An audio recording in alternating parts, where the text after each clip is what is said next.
ભાઈ હું ગમે એવી માતા ગબરી હોય તો અમે પરવીણ પૂજવા વાળા ન હોય હું માતા એકલી મંદિરમાં બેઠી બેઠી શું કરું? તે હું તમારાથી ઉજળીશું, તમે મારાથી ઉજળાશો. મોર પેશિયર અળિયમણો લાગે પણ પેખે પેખે ફેરવો હોય.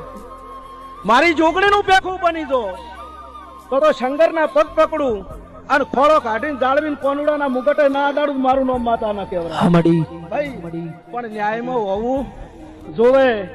અમુક કહે છે ને કે ભાઈ 5 વર્ષે 10 વર્ષ થયા તો અમારી માતા જાગતી નહીં, અમારી માતા હુઈ ગઈ.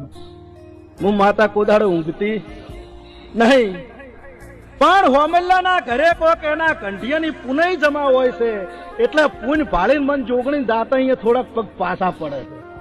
પૂન હોય અહીંયા પ્રભુ હોય એટલે પૂનમાં હાથ રાખજો, પણ એની રહીના દોણા જેટલી પૂન ખસી જાય. આમ ધનરાજ માથા વગરની માતા શું નાગણી બનીને પહેરી ન જો મારું નામ માતા.